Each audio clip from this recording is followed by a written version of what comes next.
Hello guys, तो आपका स्वागत है रिएक्ट वाले भाई चैनल में। तो गाइस जेम टीवी ऑफिशियल की न्यू वीडियो आ चुकी है और वीडियो का जो टाइटल है वो काफ़ी सीक्रेट है, क्योंकि 4 buried secrets archaeologist finally solve हो चुका है। और क्या सॉल्व हुआ है वो मिस्टीरियस है। तो गाइस इसमें देखना काफी पड़ेगा कुछ बताने वाला आर्कियोलॉजिकल है। साइट ने किस चीज को सॉल्व, कौन सी मिस्ट्री सॉल्व हुई है जो यार? मिस्ट्री सॉल्व की है यार। देखने दिखा। और इजिप्ट में तो भाई वैसे भी सीक्रेट भरा पड़ा है। मिस्ट्रीज भाई भरा बहुत पड़ा ज्यादा पड़ा है। हमेशा भरा। सबसे ज्यादा मिस्ट्रीज इजिप्ट के अंदर ही होती है। तो ठीक है इस वीडियोस को ना ज्यादा देर करके वीडियोस करते हैं प्ले, उसके बाद देखते हैं क्या है। चलिए। इजिप्ट की ज़मीन से खुदाई के दौरान निकले 16 कटे हुए हाथ, पर आखिर ये सिर्फ सो- राइट हाथ ही क्यों थे? बॉडी के दूसरे हिस्से क्यों नहीं मिले? यूरोप में एक कब्र के अंदर बच्चे को जंजीरों से जकड़कर क्यों दफनाया गया? और सऊदी अरब के आग बरसाने वाले रेगिस्तान में ज़मीन के अंदर बसने वाली कौमों के राज। आर्कियोलॉजिस्ट को अच्छा। ज़मीन के नीचे से कुछ ऐसा मिला है जिसने तारीख की किताबों को बदल कर रख दिया है, और आज हम इन्हीं के बारे में डिस्कस करेंगे। जेम टीवी की वीडियोज़ में एक बार फिर से खुशामदीद। नाज़रीन, 2012 में आर्कियोलॉजिस्ट की एक टीम इजिप्ट के एक एंशियंट दौर के महल में एहतियात के साथ खुदाई का काम कर रही थी। ये लोग उम्मीद कर रहे थे कि शायद यहाँ से उन्हें मिट्टी के पुराने बर्तन, कुछ कदीम सिक्के, या अगर किस्मत अच्छी हुई तो थोड़ा बहुत सोने का जेवर मिल जाएगा। उसी दौरान एक आर्कियोलॉजिस्ट जो ब्रश की मदद से मिट्टी की लेयर को हटा रहा था, अपने हाथों को रोक लेता है। उसे जमीन के अंदर से एक वाइट कलर की हड्डी उभरती हुई दिखती है। टीम ने फौरन अपना काम रोका, एहतियात से आसपास की जमीन को साफ किया, तो क्या देखते हैं कि उनके सामने 2 इंसानी हाथों के ढांचे मतलब इस हाथ तरीके से मिले तो जाहिर है बॉडी भी यहीं कहीं होनी चाहिए यहाँ से। यही सोचते हुए उन्होंने आसपास मजीद लेकिन सारे राइट हैंड है।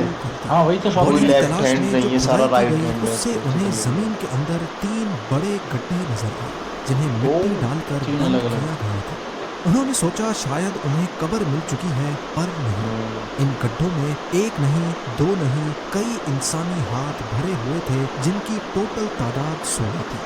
सबसे अजीब बात ये थी कि ये सारे राइट हाथ थे, इनमें से एक भी लेफ्ट वाला नहीं था। इन हाथों को जमीन में इस तरह तरतीब से रखा मतलब गया था ऐसा कि कैसे? इनकी हाँ वही तो हड्डियां सवाल है, क्या है ऐसे? मुख्तलिफ थी। बिल्कुल ऐसे जैसे पौधे को जमीन में उगने के लिए बोया अच्छा, जाता अच्छा, है। ओ भाई। इन हाथों का साइज आम इंसानों के हाथ से काफी बड़ा मालूम ओए हो भाई, रहा ये तो था। अबे। जो बड़ा क्लियर आता था है। कि ये आज के दौर के हाथ तो उस इंसान का हाथ इतना सा लग रहा है उसके। ये जाहिर था कि ये किसी आम इंसान के हाथ नहीं थे, बल्कि तो बहुत 3-4 ही गुना ज्यादा लंबे लग रहा है। चौड़े लोगों के थे। और सबसे परेशान करने वाली बात ये थी कि आसपास किसी भी इंसान का कोई और जिस्म का हिस्सा अरे भी यार। नहीं मिला, सिर्फ 16 राइट हैंड्स जो पता नहीं कब से इन अंधेरे खड्डे में दफन थे। जैसे ही ये खबर इंटरनेट पर आई, कॉन्स्पायरेसी थ्योरीज बनना शुरू हो गई। किसी ने कहा ये कदीम दौर का कोई काला जादू था, तो किसी ने इसे दूसरी दुनिया तक पहुंचने का पोर्टल कह दिया। कुछ ये तो खैर theories बात का वैसे भी कहना इजिप्ट में था सबसे कि ज्यादा ये ये हाथ रिचुअल्स शायद अब वो aliens करे को जाते खुश थे करने के लिए रखे गए थे। दूसरी दुनिया पर का। ये हकीकत इन सब थ्योरी से कहीं ज्यादा सख्त और प्रैक्टिकली हैरान कन थी। जब साइंटिस्ट ने इन हड्डियों का तफसीली लेबोरेटरी टेस्ट और ऑस्टियोलॉजिकल एनालिसिस किया, तो उन्हें पता चला कि ये हड्डियां 3600 साल पुरानी हैं। वो दौर जब 3600 साल भाई। नाम की एक कौम आई थी इजिप्ट पर कब्जा करने के बताओ लिए। यार, इतने माना जाता दिन है कि से यार हैक्सोस भाई। असल में आज के सीरिया से आने वाली कौम थी, जिन्होंने अवारीस को अच्छा, अपना अच्छा। कैपिटल बनाया। हैक्सोस। वो जगह जो आज कायरो के पास मौजूद तेलत दिबा हाँ। के नाम से जानी जाती है। इजिप्ट लैब के अंदर। टेस्ट से ये कंफर्म हो गया कि ये 16 हाथ अलग अलग एडल्ट मेल्स के हाथ थे, जिनकी मौत तकरीबन एक ही साल के दौरान हुई थी। 16 राइट सारे हाथ, मेल और हैं। वो भी सिर्फ मर्दों के। इस मिस्ट्री का जवाब जो तो भाई अलग-अलग ही होंगे फिर ये। अंदर ढूंढ हाँ, वो रहे तो थे, 16 वो लोग। असल में 16 जमीन लोग के होंगे ऊपर फिर ये। मौजूद थे। कायरो से 500 किलोमीटर साउथ में लग्जोर में एक हबू नामी टेम्पल है, जिसकी दीवारों पर एंशियंट इजिप्ट की हायरोग्लिफिक्स बनी है। इनमें एक जगह ये तस्वीर बनी हुई पाई गई। एक आदमी निगरानी कर रहा है और 2 औरतें जमीन के अंदर गड्ढे में मौजूद इशारा कर रही हैं, और इस गड्ढे में ढेर सारे राइट इंसानी हाथ पड़े हैं। इस दीवार पर तस्वीरों के साथ जो हायरोग्लिफिक्स लिखी हैं, उनका तर्जुमा कुछ यूं है: दुश्मनों की तादाद जो मारी गई अच्छा, उनके ट्रांसलेशन हाथों करना की गिनती से जिसे मालूम है। तेलत दिबा के पुराने महल में जो अबे 16 यार। हाथ मिले, वो किसी और के नहीं ये तो- बल्कि हाइक्सोस के दुश्मनों के हाथ थे। एंशिएंट देख इजिप्ट लो। के मतलब देखो पुराने कहाँ से दौर कहाँ में जोड़ी है दुश्मन कड़ी से यार। लड़ने के बहुत हैं? सख्त असूल होते थे। कितना जंग के interesting दौरान है ना? सिपाही भागकर तो वापस नहीं आया, इसके सबूत के तौर पर वो दुश्मन का सीधा उसका हाथ काट कर ले गया। वापस ओ महल में भाई आता था। यार। ये इसलिए किया जाता था ताकि वो दुश्मन जिंदगी में दोबारा कभी तलवार या नेजा ना पकड़ सके। हाँ, एक वो राइट फौजी हैंड से जब लड़ते हैं ना। मैदान जंग से हाँ, वापस हाँ, महल सही में है, आता सही है, तो सही वो इस खौफनाक ट्रॉफी को अपने बादशाह के सामने पेश भाई, करता कितना और इन शौकीन गड्ढों लोग। में फेंक देता। हर एक कटे हुए हाथ के बदले उस फौजी को इनाम में सोना दिया जाता यानी कि था, इसमें जिसे 16 लोगों गोल्ड को ऑफ वैलर कराता ही यानी 16 लोगों के बहादुरी हाथ का काटे सोना इसमें। कहते थे। ये कदीम गड्ढे मिस्र 3 की गड्ढे एक होते हैं। अजीब करेंसी थी, एक जालिमाना लेकिन हिसाब रखने का एक बेहतरीन तरीका था कि किस फौजी ने कितने दुश्मनों को हराया है। अलग अलग अब गड्ढे हैं बात इसमें। करते हैं अच्छा। पिरामिड्स के पास जमीन के अंदर से मिलने वाले एक कमरे यानी किसी ये एक ही बात का मिला है ज्यादा ये। दूसरा है, पुरानी जब दूसरा मई मिस्ट्री है। 2024 एक तो वो हो गई में हाँ, वो क्रिप्टोलॉजी, होगी, इसमें जियोफिजिसिस्ट 2-3 की मिस्ट्री एक हैं। टीम गीजा पिरामिड्स के ठीक बाहर 4 है, एक 4, बिल्कुल 4। प्लेन और रेतीले मैदान पर अपना काम कर रहे थे। ये लोग ग्राउंड पेनिट्रेटिंग रडार यानी जीपीआर नामी मशीन्स के जरिए जमीन के अंदर कुछ सिग्नल्स भेज रहे थे। ये वो इंस्ट्रूमेंट होता है जो जमीन को खोदे बिना कई मीटर की गहराई तक जमीन के नीचे देख सकता है। दिन ढलने के करीब था और टीम अपनी जीपीआर डिवाइसेस को बंद करने वाली थी। इसी दौरान अचानक उनके कंप्यूटर्स पर अजीबो-गरीब वेव पैटर्न बनने लगा। उन्होंने देखा कि जमीन से कई मीटर नीचे एल शेप की एक टनल बनी हुई है। ये 10 मीटर लंबी और 15 मीटर तक चौड़ी थी, पर इसके अंदर रेत और मलबा डालकर इसे बंद किया गया था। रडार वेव पैटर्न से मतलब साफ थोड़ा खाली लग वाज़ेह रहा था हूँ कि इस एल शेप में मौजूद रेत बाद में डाली गई थी। मामला हाँ। तब संगीन हो गया जब रडार ने उस एल शेप की टनल के भी नीचे एक हॉलो कैविटी डिटेक्ट की, ओह जो भाई। मज़ीद 10 मीटर तक नीचे जा रही थी। यूं समझ लें एक खाली कमरा, कोई दरवाजा एक सा ऐसा लगा है। वो तो सीक्रेट बड़ा कमरा जो खतरनाक है। हजारों टन रेत चैम्बर है और उसके मिट्टी नीचे। के नीचे दबा हुआ था। जैसे ही ये खबर लीक हुई और इंटरनेट पर पहुंची, पूरी दुनिया के कॉन्स्पायरेसी थ्योरिस्ट्स ने इस पर कहानियां बनाना शुरू कर दी। कुछ ने कहा हॉल ऑफ रिकॉर्ड्स मिल गया है जिसमें कदीम और तबाहशुदा सिविलाइजेशंस का सारा इल्म और खजाना अब फिर छुपा तो है। अंदाजा लगाते लेकिन हैं लोग इसका अपने सच अंदर। समझने के लिए Rumors हो में ये सब। जानना होगा कि जीपीआर मशीन काम कैसे करती है। जीपीआर जमीन में रेडियो वेव्स भेजता है और फिर कैलकुलेट करता है कि वो वेव्स पत्थरों या खाली जगहों से टकराकर कितनी देर में वापस आती है।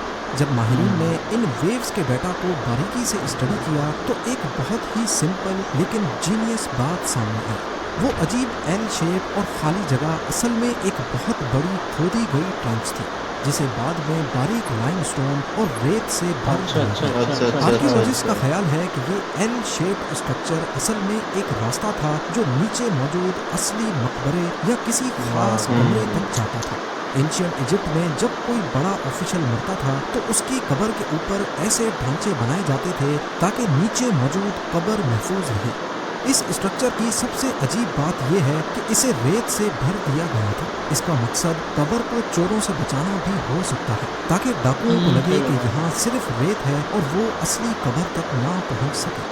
क्योंकि ये जगह गीजा प्लेटो पर ही पिरामिड्स के बराबर में मौजूद है, तभी रिसर्चर्स का ये भी मानना है कि हजारों साल पहले जब कदीम इंजीनियर्स इन पिरामिड्स को बना रहे थे तो उन्होंने इस बड़ी जगह को एक पत्थर की कान या फिर पिरामिड्स पर भारी पत्थर चढ़ाने वाले रास्ते के तौर पर इस्तेमाल किया था।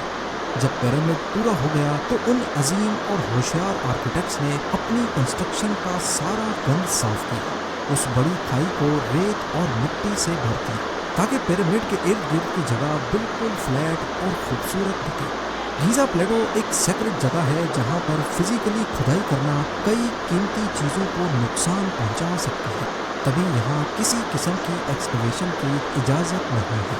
काफी अगस्त एक्सपेंसिव जगह है। 2023 में पोलैंड के एक छोटे से गांव वही के एरिया इसी चीज से ही फेमस है। यूनिवर्सिटी कुछ भी निकल सकता है जमीन के नीचे से। खुदाई कर रहे पोलैंड थे। से बहुत है। पुराना ये टीम शहर है दरअसल उस इजिप्ट। कब्रिस्तान को ढूंढ रही थी जहां कदीम दौर में समाज से ठुकराए हुए लोगों को दफन किया जाता था। काम के दौरान एक रिसर्चर की नजर मिट्टी में किसकी स्टोरी बता दबी रहे एक हैं? नन्ही सी खोपड़ी पर पड़ी। शुरू में लगा कि शायद ये एक आम कब्र है, लेकिन जैसे ही मिट्टी साफ की गई वहां मौजूद हर कोई शॉक्ड हो गया। आर्कियोलॉजिस्ट ने देखा कि एक बच्चे का स्केलेटन इंतहाई अजीब हालत में पड़ा है। बच्चे का ढांचा मुंह के बल कब्र में पड़ा था। पुराने दौर में ये इसलिए किया जाता था ताकि अगर मुर्गा जिंदा हो जाए तो वो ऊपर निकलने के बजाय जमीन की गहराई में ही फंस जाए। सबसे ज्यादा दहशतनाक चीज उसके पैरों पर लगा एक पैड लॉक था। ये ताला इस बात की अलामत थी उसको कि जमीन से उस लगा जान कर के रखा लिए उसने। दुनिया का दरवाजा हमेशा हमेशा के लिए बंद कर दिया गया था। इस दरियाफ्त ने पूरी दुनिया में सनसनी फैला दी। लोग इसे वैम्पायर यार ये तो चाइल्ड बहुत ही कहते ज्यादा हैं, बहुत लेकिन टूट रही रिसर्चर्स है। के लिए असली सवाल कुछ और ही था। आखिर इस मासूम बच्चे ने ऐसा क्या किया था कि उसके अपनों ने ही उसे मौत के हाँ बाद यार, तो बहुत जंजीरों दुख में है। जकड़ दिया। आर्कियोलॉजिस्ट और फॉरेंसिक एक्सपर्ट्स ने इस स्केलेटन पर महीनों तक रिसर्च की। उन्होंने डीएनए टेस्टिंग और हड्डियों के स्ट्रक्चर का जायजा लिया। इस इन्वेस्टिगेशन से जो हकीकत सामने आई वो किसी हॉरर फिल्म से कम नहीं थी। इन्वेस्टिगेशन से पता चला कि 1600s में पोलैंड में वैम्पायर पैनिक फैला हुआ था। लोगों का मानना था हाँ, कि पहले कुछ था उस लोग टाइम ये मौत के ऐसे बाद theories हैं। वापस आकर अपनी जिंदा फैमिली वालों का खून पीते हैं। अगर कोई बच्चा अजीब हरकत करता या किसी उस टाइम बीमारी बहुत में ह्यूमर मुब्तला थे यार, होता बहुत। तो गांव वाले उसे शैतान का रूप समझ बताओ लेते थे। साइंटिफिक रिसर्च ने साबित किया कि वो बच्चा दरअसल किसी शैतानी कुव्वत का शिकार नहीं बल्कि टीबी का मरीज था, जिसकी वजह से उसका जिस्म इंतहाई कमज़ोर हो गया था और रंगत पीली पड़ गई थी। उस दौर में माइक्रोस्कोप नहीं था और लोग जर्म्स के बारे में नहीं जानते थे, इसलिए उन्होंने उसकी पीली रंगत और अजीब दिखने को शैतानी अलामत समझ लिया। रिसर्च से ये भी साबित हुआ कि बच्चे की कब्र को पहली मर्तबा बंद करने के बाद दोबारा खोला गया था। गांव वालों ने इतना खौफ खाया कि उन्होंने पहले उसे सीधा दफनाया, लेकिन जब गांव में मजीद लोग मरने लगे तो उन्होंने कब्र खोद कर उसे उल्टा कर दिया और पैरों में ताला लगा दिया ताकि शैतान फिर बाहर उसको ना उल्टा निकल कर सके। कितना सऊदी अरब के भाई रेगिस्तान यार, के ये तो बीचों कुछ यार बीच ज्यादा ही इंडियन यूरोप में होता था में ये एक यार, लावा बहुत- ट्यूब है जिसने अपनी पुरअसरार बनावट की वजह से चौथी दुनिया है की शायद। खूब अटेंशन पाई हाँ है। चौथे स्टोर। लावा ट्यूब असल में तब बनती है जब वॉल्केनो फटता है और ऊपर का हिस्सा हवा की वजह से ठंडा होकर पत्थर बन जाता है, लेकिन अंदर अभी भी लावा बह रहा होता है। जब वॉल्केनिक एक्टिविटी खत्म हो जाती है और सारा लावा बह जाता है तो बीच में एक हाँ, हॉलो ऐसा। ट्यूब रह जाती है, ठीक किसी द्वार की तरह। सऊदी में ऐसी कई लावा ट्यूब्स पाई गई हैं, लेकिन इनमें से उम्मे जिरसा वाली सबसे मशहूर है। ईयर 2000 में जियोलॉजिस्ट ने इस पर रिसर्च शुरू की, लेकिन असली धमाका तब हुआ जब हाल ही में ग्रिफिथ यूनिवर्सिटी और मैक्स प्लैंक इंस्टीट्यूट के रिसर्चर्स ने इसकी गहराई में उतरने का फैसला किया। जब इन्वेस्टिगेशन टीम सुरंग के अंधेरों में दाखिल हुई तो उनका सामना एक ऐसी मंजरकशी से हुआ जिसने उनके होश उड़ा दिए। वहाँ हजारों की तादाद में इंसानी हड्डियों का एक ढेर जमा था। इनमें मर्दों, औरतों और बच्चों की खोपड़ियां भी शामिल थीं। ओ भाई, सिर्फ इंसानी तो बहुत हड्डियां ही खतरनाक नहीं, था। वहाँ से कुछ ऐसे नोकीले पत्थर भी मिले जिनको शायद किसी काम में अबे लाया जाता यार। होगा। जब उन हड्डियों और स्टोन टूल्स पर जमी मिट्टी की रेडियो कार्बन डेटिंग की गई तो साइंटिस्ट सर खुजाते ही रह गए।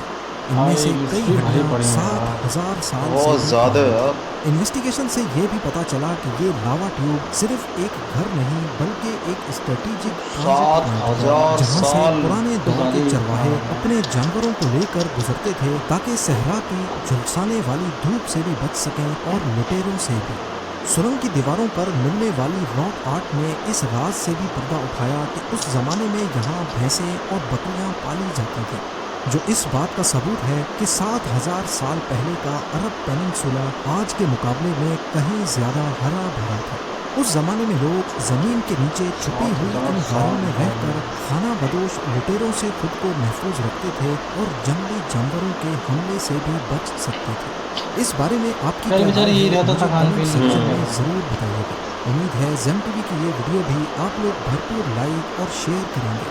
मिलते हैं भाई अगली साहब शानदार बहुत ही ज्यादा यार, बहुत ज्यादा। सारे के सारे जो सीक्रेट्स बताए इन्होंने यार, बहुत ही ज्यादा, चारों मतलब ही- एक से चारों के एक चारों से कर story रहे बहुत यार। अच्छी वो थी। चारों जो ही story- एक मासूम बच्चे को उसको जंजीर से जकड़ चारों के यहाँ यार, चारों ही। जंजीर से जकड़ के उसको कब्र में बंद कर दिया गया था, और वो भी उसको बिल्कुल सीधा नहीं लिटाया गया था, उसको उल्टा लिटाया गया था। उसको लिटाने के बाद भी उसको जंजीरों से जकड़ा गया था वो बाद में कब्र पता के चला अंदर। कि कहीं और ना बीमारी फैल जाए, जबकि ट्यूबरकुलोसिस था उन लोगों को। हाँ। कि उस टाइम टेक्नोलॉजी थी नहीं, बीमारी को पता ही नहीं, ना बैक्टीरिया का पता ना वायरस और का एक पता। मिस्ट्री वो थी जो क्या नाम है, एक जो रडार लेके घूम रहा था वो बंदा, शुरुआत वाला जो कमरे वाला हाँ, था। तो ये रूम उसमें पता है। रैंडमली वो एकदम डिटेक्ट कर लिया था उसने, हाँ। उसके नीचे चैम्बर है। तो गाइस बहुत ज़्यादा अच्छी टॉपिक थे इसके अंदर। तो चारों मिस्ट्री मुझे तो काफ़ी हाँ अच्छी लगी। बहुत ही अच्छी- ज़्यादा। अच्छी- और अच्छी- इजिप्ट तो वैसे भी इन चीज़ों के लिए मशहूर है, क्योंकि इजिप्ट में ये चीज़ बहुत ज़्यादा, क्योंकि इजिप्ट जो बहुत पुराने शहरों में गिना जाता है, बहुत ही ज़्यादा पुरानों में। सबसे पुरानी, और वो भी जिंदा रहने वाली अब तक की चीज़ें जो अब तक निकल के आ रही हैं वो सारी। और सबसे ज़्यादा पुरानी जो चीज़ है वो वहीं से ही निकली है। और आर्कोलॉजिकल साइट सबसे ज़्यादा होती वहीं रहती है, चलती हमेशा रहती होती है, कुछ ना कुछ नया मिलता रहता है। हम्म। लेकिन अब तक की पूरी दुनिया की हिस्ट्री में हम्म। जो सबसे बड़ी खोज हुई है वो तूतनखामन का हाँ। वो ताबूत है, जिसमें सबसे ज़्यादा सोना सबसे ज़्यादा मिला, सोना निकला सबसे सेफ बॉडी मिली उसकी बिल्कुल, और सबसे यंगेस्ट किंग रहा, बहुत कम टाइम के लिए रहा हाँ, वो। 16-17 साल का किंग था वो। हाँ, उसके एक टाइम तो प्रॉब्लम थी, उसके एक पैर में पोलियो था शायद। तो वो अब तक की सबसे बड़ा वही achievement एक मैंने जो देखा है। वो मिला था ना, मग वो क्या गोल्ड बोलते का हैं जो उसको। था, skeleton जो उसका जो फेस का वो था। हाँ, तो बस वही एक मिला था, mask बाकी उसका, आज तक कुछ कोई नहीं कुछ मिल पाया उसके अंदर। तो खैर, तो ठीक है गाइस, वीडियोस में यही था। वीडियो पसंद आई तो वीडियोस को करो लाइक, और और share इस तो करो। वीडियोस का जो लिंक है मैं अपने डिस्क्रिप्शन में डाल दूंगा, वहाँ उसको से शेयर जाके करिए आप ताकि ओरिजिनल आप पे देख लेना। बाकी लोगों को भी थोड़ा कुछ इंटरेस्टिंग जानने को मिले। बहुत सारे लोग हैं जिन्हें इंटरेस्टिंग जानने की बड़ी उत्सुकता और रहती है। जेम टीवी ऑफिशियल को तो हर कोई जानता जानता है, है, famous तो है भाई काफी। फेमस है, पाकिस्तान के हैं ये। इनका नाम है उमर फारूक। जी, तो गाइस बहुत ही ज़्यादा शानदार वीडियोस बनाते हैं। तो ठीक है गाइस, वीडियो पसंद है तो वीडियोस को करो लाइक और चैनल को सब्सक्राइब। मिलते हैं इसकी अगली वीडियो में, तब तक के लिए बाय बाय।